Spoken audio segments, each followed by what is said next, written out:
Welcome back. In getting you some more news, amid the language war, Home Minister Amit Shah is slated to inaugurate India's first MBBS course in the Hindi language in the city of Bhopal this Sunday. The project is the brainchild of Madhya Pradesh government, and while reviewing preparations for it, Madhya Pradesh Chief Minister Shivraj Singh Chauhan said that the program aims to establish the pride of one's mother tongue. He further said that it will be an example that proves that specialized subjects can be taught in Hindi, not just in English. The program will take place at the Motilal Nehru Stadium. Joining us on the broadcast is Mr. Vishwas Sarang. He's one of the key voices within the Madhya Pradesh government, and he's going to tell us about this order. Vishwas जी, बहुत-बहुत शुक्रिया हमसे बात करने के लिए. मैं आपसे ये जानना चाहती हूँ कि एक तो बहुत टेक्निकल कोर्स है, क्योंकि एमबीबीएस का कोर्स एक बहुत ही इंपॉर्टेंट एजुकेशन है जो दी जा रही है. अभी तक एलोपैथी में, मेन स्ट्रीम मेडिसिन में जितनी भी रिसर्च हुई है, जितनी भी किताबें हुई हैं, ज्यादातर अंग्रेजी में है. तो अगर आप कोर्स हिंदी में शुरू करेंगे तो किस तरह से इन किताबों का या फिर इस पूरे मटेरियल का ट्रांसलेशन किया जाएगा, या फिर कैसे अवेलेबल किया जाएगा इनको छात्रों के लिए, बच्चों के लिए? नहीं, देखिए, मैं एक तो ये क्लियर करना चाहता हूँ कि ये ट्रांसलिटरेशन है. इसमें हम जो टेक्निकल वर्ड्स हैं उनको हम देवनागरी लिपि में लिख रहे हैं. उन टेक्निकल वर्ड्स को हम चेंज नहीं कर रहे हैं. और जहाँ तक आपने रिसर्च और डेवलपमेंट की बात की है, तो ये पूरी दुनिया में होता है. और दुनिया के बहुत सारे ऐसे देश हैं, चाहे हम जापान की बात करें, जर्मनी की बात करें, फ्रांस की बात करें, स्पेन की बात करें, वो सब भी अपनी मातृभाषा में ही मेडिकल की पढ़ाई कराते हैं.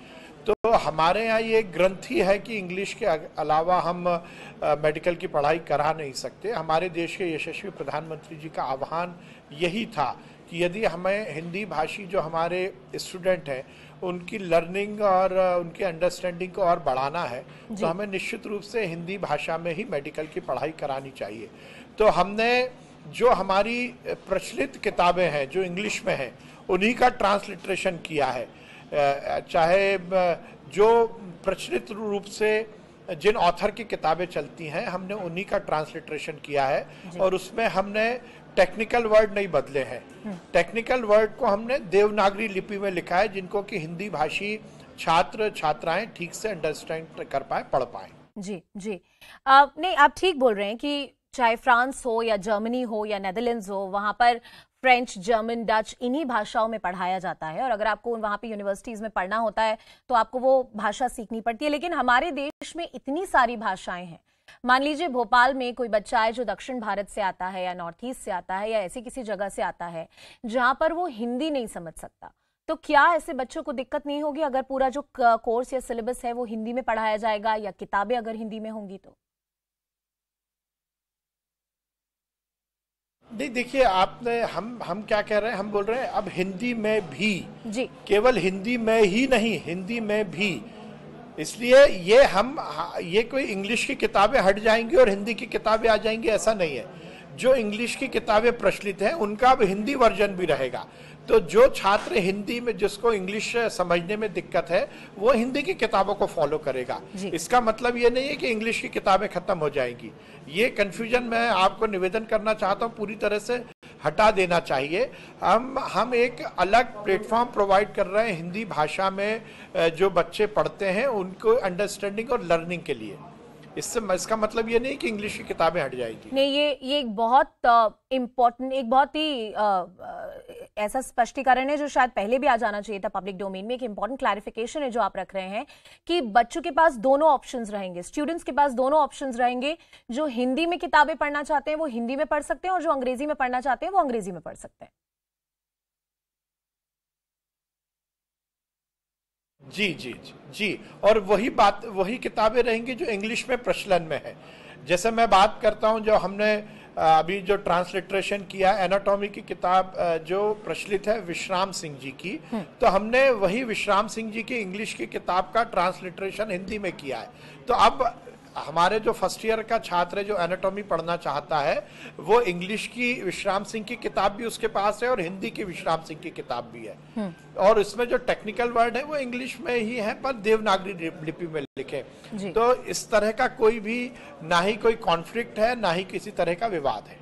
एक बात मैं आपसे जरूर पूछना चाहूंगी, काफी I think it's a very welcome step sir कि आप दोनों ही लैंग्वेजेस में अवेलेबल करवा रहे हैं। और मध्य प्रदेश में तो मोस्टली ऐसे लोग हैं जो हिंदी भाषी होते हैं, तो हो सकता है वो हिंदी में किताब पढ़ना चाहें, अंग्रेजी का भी ऑप्शन है उनके पास।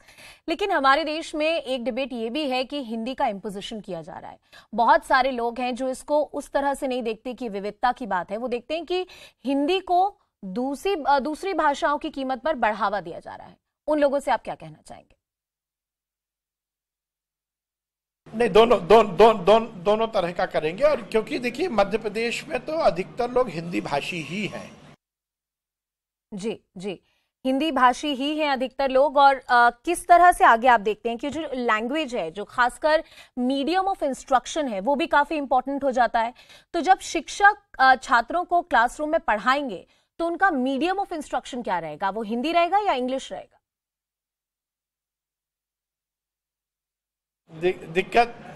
दिक्कत यही है कि कॉन्फ्लिक्ट वो पैदा करते हैं जिनके दिमाग में इंग्लिश बसी हुई है और जिनको ये ग्रंथि है कि इंग्लिश के बगैर ये देश चलेगा नहीं। हम उसी ग्रंथि को तोड़ना चाहते हैं और वो हमने तोड़ी है।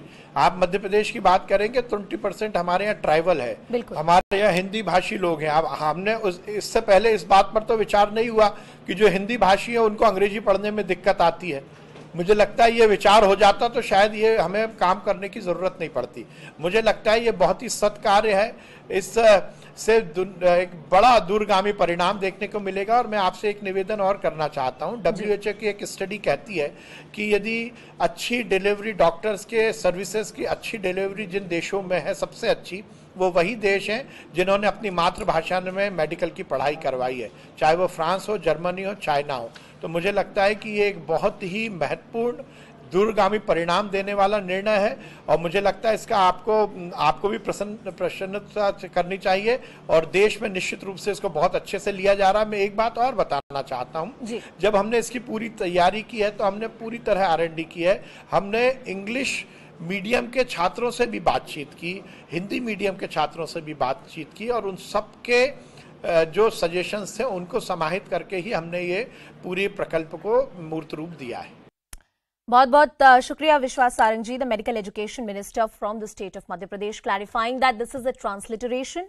Options will be available in Hindi and English for students to choose from either of the books that they want to study, and this is not an imposition of any kind. Moving on to some more breaking news coming.